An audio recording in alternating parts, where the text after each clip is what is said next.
নমস্কাৰ নিউজ আছামটোৰ সমদৰ্শকক স্বাগতম জনাই আৰম্ভ কৰিবলৈ লৈছো আমাৰ এটি বিশেষ অনুষ্ঠান মনৰ বতৰা। মানুহৰ জীৱন সুখ দুখৰ সংমিশ্ৰণ। দুখ আছে বাবে সুখ প্ৰাপ্তিৰ অনুভৱ আছে। জীৱনৰ পূৰ্ণতা প্ৰাপ্তিৰ বাবে যদি এক আনন্দমুখৰ পৰিৱেশ সৃষ্টি কৰি হাস্যৰ আহৰণ কৰিব পৰা যায় তেতিয়া কোনো ধৰণৰ আলৈ আহুকালে আমাক আমনি কৰিব নোৱাৰে। হাঁহি যেন জীৱনৰ মূল মন্ত্ৰ। আজি আমাৰ মাজতো এনে এজন ব্যক্তি উপস্থিত আছে যিজনক আমি বিশেষ বুলি ক'ব লাগিব। এই কাৰণে তেওঁক বিশেষ বুলি ক'ব লাগিব যে তেওঁ এটি বিশেষ গুণ আছে। সেই গুণটোৱে হ'ল তেওঁ মানুহক হহুৱাব পাৰে। যিহেতু জীৱনটো হ'ল সুখ দুখৰ সংমিশ্ৰণ। এই আমাৰ যি হতাশাগ্ৰস্ত যি জীৱন, এই জীৱনটোত আমি অকণমান আমাৰ মনৰ যিবিলাক দুখ, এই দুখবিলাক পাহৰি অলপ সময়ৰ বাবে হাঁহিবলৈ আমি সকলোৱে বিচাৰো, নহয় জানো? আমাৰ মাজতো তেনেকুৱা এজন ব্যক্তি উপস্থিত আছে যাৰ কথা শুনিলে, যাৰ নাম শুনিলে, যাৰ বিষয়ে আপোনালোকে গম পালে হয়তো আপোনালোকৰ মুখতো আপোনা আপুনি এটি ধুনীয়া হাঁহি বিৰিঙি উঠিব। মই প্ৰথমতে তেওঁক চিনাকি কৰি দিবলৈ লৈছোঁ। মই মোৰ সহযোগীক সেই বিশেষ ব্যক্তিজনক আপোনালোকক দেখুৱাবলৈ আৰম্ভ কৰিছোঁ। আমি বৰ্তমান উপস্থিত আছোঁ এটি ধুনীয়া প্ৰাকৃতিক পৰিৱেশৰ মাজতে। আপোনালোকে দেখিছে এখন ধুনীয়া পাৰ্কত আমি উপস্থিত আছোঁ। সেই বিশেষ পাৰ্কখনত আমি এজন বিশেষ ব্যক্তিৰ সৈতে, যিজন ব্যক্তিয়ে হাজাৰজনৰ মানুহক অকণমান দেৰি অলপ সময়ৰ কাৰণে হ'লেও তেওঁলোকৰ মুখত অলপ হাঁহি বিৰিঙাবলৈ সক্ষম হৈছে। জীৱনৰ দুখ যন্ত্ৰণা পাহৰি তেওঁ মানুহক অকণমান হাঁহি দিবলৈ তেওঁ সক্ষম হৈছে। তেওঁ হ'ল আমাৰ সকলোৰে মৰমৰ তামুলীদা। আমি যিহেতু সকলোৱে তেওঁক চিনি পাওঁ, তামুলীদা। আমাৰ মাজত তামুলীদা আছে। আমি তামুলীদাৰ লগত কোনে কোনে কথা পাতিবলৈ চেষ্টা কৰিম। এই আমাৰ মাজত তামুলীদা, প্ৰথমতে আপোনাক এই অনুষ্ঠানৰ মাজলৈ স্বাগতম জনাইছোঁ। নমস্কাৰ। হয়, যিহেতু আজি কি ক'ব আপোনাক, আজি আমি বহুত দিনৰ পৰা আপোনাৰ লগত এটা প্ৰগ্ৰেম কৰিম বুলি আমি সিদ্ধান্ত লৈ আছিলোঁ, কিন্তু কিবা বাধাৰ কাৰণে আচলতে এইটো হোৱা নাছিলে। তো আজি ইমান দিনৰ মূৰত আপোনাক লগ পালোঁ, মোৰ ভাল লাগিছে। তো আপুনি কি ক'ব? এইটো মানে খুব ভাল কথা। মানুহৰ সময়টো বৰ অভাৱ, আৰু বিশেষকৈ মানুহৰ জীৱনত লগ পোৱাটো এটা বৰ ডাঙৰ সমস্যা আজিকালি। তোমালোক ইমান দূৰৰ পৰা আহি যে আমি আজি যেনেকৈ নহওক আমি হাঁহি খুৰাক দিবলৈ খুব ভাল পাই থাকোঁ, আৰু ৰাইজৰ আশীৰ্বাদ আমি সদায় হিৰে তুলি ল'বলৈ বিচাৰোঁ, আৰু ৰাইজক সদায় আমি মনোৰঞ্জন দিবলৈ মই চেষ্টা কৰি আছোঁ। কথা পাতিম আমি। যিহেতু আপুনি এটি ছুপাৰ ডুপাৰ হিট বুলি ক'ব লাগিব, নহয় জানো? আশীৰ্বাদ, বিশেষ আশীৰ্বাদটো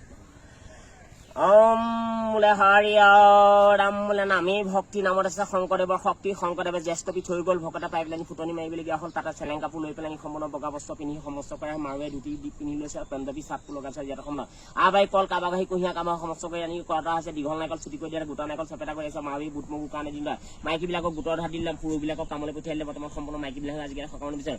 অটো লাইন পতা, টটো লাইন পতা, বেংকতো লাইন পতা। আজি গোটেইখন লাইন পতাই হ'ল, গোটেই অনলাইন ফনলাইন গোটেইখন পৃথিৱীখনৰ হ'ল।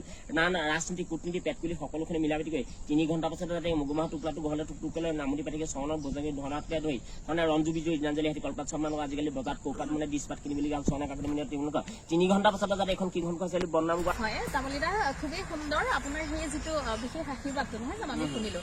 এতিয়া মই আপোনাৰ পৰা জানিব বিচাৰিম, আপোনাৰ যিহেতু মূল্যবৃদ্ধিৰ সময়, যিটো আমি সকলোৱে আমি লকডাউনৰ নিচিনা এটা পৰিস্থিতি আমি পাৰ কৰি আহিলোঁ, নহয় জানো? তো এই লকডাউনৰ নিচিনা পৰিস্থিতিত আমাৰ যি সাধাৰণ শ্ৰেণীৰ যি দুৰ্গতি হৈছিলে, তো সেই বিষয়টোৰ ওপৰত আপুনি অসমৰ মাননীয় মুখ্যমন্ত্ৰী ডক্টৰ হিমন্ত বিশ্ব শৰ্মাদেৱৰ লগত ফোনত কিছুমান কথোপকথন কৰিছিলে। তো যিটো আপোনাৰ যিখিনি কথোপকথন আচলতে আপুনি ধেমালিৰ চলেৰে তেওঁক মানে খুব গুৰুত্বপূৰ্ণ কথা আপুনি কৈছিলে। তো সেই বিষয়ত অকণমান আমি আপোনাৰ পৰা শুনিব বিচাৰিম।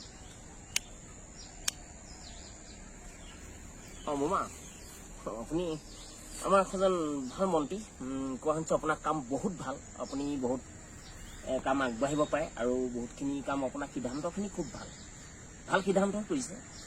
কিন্তু হিমন্ত দা, এটা কথা, ছোৱালীবিলাকক আপুনি বাইক দিলে, আপুনি স্কুটি দিলে, আপুনি এটা ডিক্লেয়াৰ কৰিছিলে ল'ৰাবিলাকক বুলেট দিম বুলি। সেই ল'ৰাবিলাকে মোক কৈ আছে, তাৰমানে আপোনাক ক'বলৈ অকণমান আফচোচ কৰে। তেওঁলোকে মই কৈছে মন্ত্ৰীক আমি পাতি দিয়া, আমি সৰু মানুহখিনিয়ে পাতি দিয়া। তেওঁ এতিয়া গাড়ীখন পাইহে যেনিবা, তথাপি তেওঁ আমাৰ মাজলৈ আহিছে।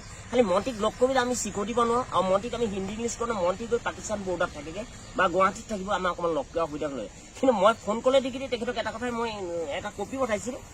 হিমন্ত দা, ৰেচন চাউলকেইটা যে দিছে, তাৰপিছত ৰেচন চাউলকেইটা বাৰু দিছে, এইটো কোন যেনেকৈ নহওক এইটো ভাল এটা প্ৰশিক্ষণ আপুনি লৈছে চাউলটো দিয়াটো। আৰু ৰাস্তাবিলাক 5 বছৰৰ পাছৰ বাবে চব ৰাস্তা বেয়া হৈ শিলগুটি গ'ল। এতিয়া কুকুৰবিলাক যাওঁতেই পিছল খাই পৰিছে মানুহজনৰ পাছৰ কথা সেইখিনিও মেৰামতিখিনিও তেনেকৈ হোৱা নাই আৰু অসমত বেমাৰৰ কথাটো আপুনি কৈছিলে যে কৰোণা সেই কৰোণা বস্তুটো আচলতে নামিছিলে ক'ত আৰু মেলিছিলে কোনে আৰু সেই বস্তুটো কেনেকুৱা এইটো কিমান বছৰলৈকে তাৰ আয়ুস নাই মেডিকেলত ভাল হ'ব নাই তাক কোনোবা মৰিয়া খুটিয়ে ভাল কৰিব নাই পুলিচে টীকাকৰণ দি পঠাব সেই উত্তৰটো অকণ দিব ভেকচিন প্ৰথমতে নাই বুলি ক'লে তাত ভেকচিন 3-4টা মানুহ এতিয়া বেজি লৈছে বহুত মানুহৰ ৰোগী ভালো হৈছে বৰ্তমান চীন দেশতো বহুত আমেৰিকাত বা ইয়াতো বহুত মানুহ মৰিলে আমাৰ অসমত বহুত বাচিছে কিন্তু হ'লেও তাতো মানে কিছুমান ভয় লাগি যায় বৰ্তমান আমি দৰিদ্ৰ সীমা মানুহখিনিয়ে যদি পটকে বন্ধ হৈ যায় আজি 2 বছৰ নিয়ে আমাৰ কোনো ফাংচন নহ'লে আৰু 2 বছৰ নিয়ে আমি কোনো আগবঢ়াই ল'ৰা ছোৱালী শিক্ষা বিদ্যাবিলাক একেবাৰে বেয়া আৰু কোনো বছৰ আমি শুনা নাছিলোঁ ইমানটো মই সৰুৰ পৰা ডাঙৰ হ'লোঁ এতিয়া মোৰ 42 বছৰমান বয়স হ'ব মানে কোনো পৰীক্ষা নোহোৱাকৈ ৰিজাল্ট দিয়াটো সেইটো খুব ভাল সিদ্ধান্ত ল'লে আৰু এতিয়া ল'ৰা ছোৱালীবিলাকৰ বৰ্তমান টিচাৰবিলাকক এটা গুৰুত্ব দি আপুনি কথা কৈ দিয়ক কি আমাৰ ল'ৰা ছোৱালী কিন্তু 5 শ্ৰেণীত যাতে সৰ্বনাশ কৰিব লাগে আলুৰ দাম 10 টকা চলিছে বা 12 টকা 13 টকা জেগা চলি আছে কিন্তু মিঠাতেল তোৱাবই নাই মোৰ ঘৰত কালি মাইকী লগত মোক টকা বিক্ৰী হৈছে ভাতৰ চৌবৈ ক'ৰবাত খালত পৰিছেগৈ প্ৰথমতে কেলৈ মিঠাতেল মই আনি দিব মই যোগালি কৰিব নোৱাৰোঁ মই এজন বিকলাংগ মানুহ পইচা 1000 টকালৈকে দিছে হয় সেইটো মই নাই দিয়া বুলি কোৱা নাই কিন্তু মই কোৱালিফিকেশ্যন নাই মোক খাবলৈতো লাগিব মোক হয় তামুলীদা যিহেতু মানুহৰ জীৱনটো সুখ দুখৰ সংমিশ্ৰণ নহয় জানো আৰু জীৱনত সুখ দুখৰ সমষ্টিয়ে জীৱনটো এক সংগ্ৰাম বুলি কোৱা হয় তো এই আপুনি যিহেতু মানুহক নিজেও খুব আনন্দত থাকি ভাল পায় আৰু মানুহকো হাঁহি খুৰাক যোগাই ভাল পায় তো কেতিয়াবা এই আনন্দ ধেমালিৰ পৰিৱেশৰ মাজতে আপোনাৰ মনলৈ কেতিয়াবা যেতিয়া দুখ লাগে তেতিয়া আপুনি তেতিয়া কি কৰে মই এনেকুৱা ধৰণৰ কথা মই তাৰমানে জন্মৰ পৰা দেখিলোঁ পঢ়া শুনা মোৰ জন্মৰ পৰা চকুটো বেয়া সেইটো মই নধৰোঁ বাৰু সেইটো ঈশ্বৰৰ বা মোৰ গাতে কিবা দুখ কিন্তু হ'লেও এটা মানুহৰ যেতিয়া যদি মনটো আনন্দ পৰিৱেশ হৈ থাকে তেতিয়া মানুহৰ ভোক পিহাটো অকণমান মোৰ মতে নালাগে কাৰোবাৰ কথা লাগিব পাৰে দেই মানুহৰ ফূৰ্তি থাকিলে মানে কোনো বেমাৰ এটেক কৰিব নোৱাৰে আৰু 2 নম্বৰত কি যদি ৰং ধেমালিৰ মাজেৰে কথা থাকে ব্ৰেইনটো খুব ধুনীয়া লাইনলৈ গৈ থাকে যেতিয়া অকল খংগন মানুহ থাকে নহয় পইচা লাগে হয় মানুহক কিন্তু পইচা যদি ঈশ্বৰে নিদিয়ে পইচা কৰিব হাত আছে ভৰি আছে হয় কিন্তু পইচা চবৰ কাৰণে নহয় সেই কথাটো মই কৈছোঁ যে আজি অকণমান ৰঙে নামালি কৰিব লাগে যে যি মানুহে যি কৰা কাম কৰিব লাগে আজি কাৰোবালৈকে বাচ্চা থাকিব নালাগে কোনোবাই দিব বুলি খাপ পাতি থাকিব নালাগে এনেকুৱা কথাখিনি অলপমান কিছুমান কথা আছে আমি কথা পাতি থাকিম এইখিনিতে মই এটা কথা আপোনাৰ পৰা জানিব বিচাৰিম আপুনি যিহেতু আমি গম পাইছোঁ আপুনি বিভিন্ন অসমীয়া সংগীত জগতৰ বিভিন্ন শিল্পীৰ সংস্পৰ্শলৈ যুৱ প্ৰজন্মৰ হাৰ্টথ্ৰব জুবিন গাৰ্গৰ আপুনি সান্নিধ্য লাভ কৰিছে তো তেওঁৰ লগত যি আপুনি তেওঁক লগ পোৱাৰ যি অভিজ্ঞতা তাৰ বিষয়ে অকণমান জনালে ভাল লাগিব জুবিন দা এজন জনপ্ৰিয় মানে ছিংগাৰ তেওঁ ছিংগাৰ বুলি গৌৰৱ নকৰে মোক মাতিলে তাৰমানে তুমি কৌতুক অভিনয় হ'ব পৰা তুমি ফক নিউজত থাকিব পৰা তোমাৰ বহুতখিনি গুণ আছে তুমি অতি সোনকালে মোক কাষ চকা মই তেতিয়া জুবিনা ক'লো মই যাব নোৱাৰোঁ মই 2 3 বাৰ মোৰ এজন অচন বেজবা বুলি লগৰ আছে তেওঁ মোক প্ৰতিবাৰ নি দেখুৱালে আৰু তেওঁ মোক এটা পাৰ্মিট দিছিলে যে তুমি লগ কৰিবলৈ হ'লে মোক এই কাৰ্ডটো লৈ হ'লে তুমি য'তে নোহোৱা মোক সোমাই যাব পাৰিবা ব্যস্ততাৰ মাজতো আমাক আপোনাৰ যি বহুমূলীয়া সময় দিলে তাৰ বাবে আমি আপোনাৰ ওচৰত কৃতজ্ঞ হৈ ৰ'ম আৰু পুনৰবাৰ আপোনালৈ মৰম শ্ৰদ্ধা তথা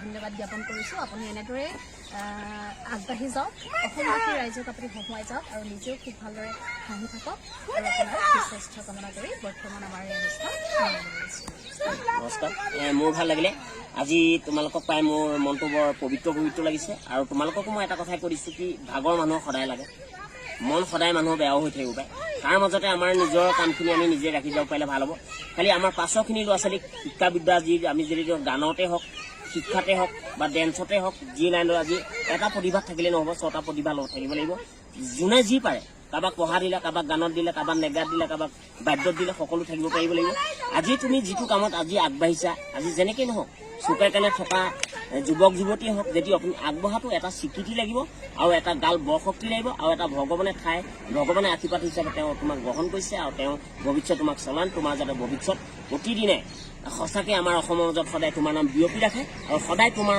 কামখিনি যাতে চিজিল লাগি কৰে আৰু যি অসমত আজি তুমি যি কামেই নহয় সকলো যাতে তোমাক ঈশ্বৰে সদায় মানে পঢ়া সুদন ক্লিয়াৰ কৰি নিয়ে বুলি মই ভগৱানৰ ওচৰত প্ৰাৰ্থনা জনাওঁ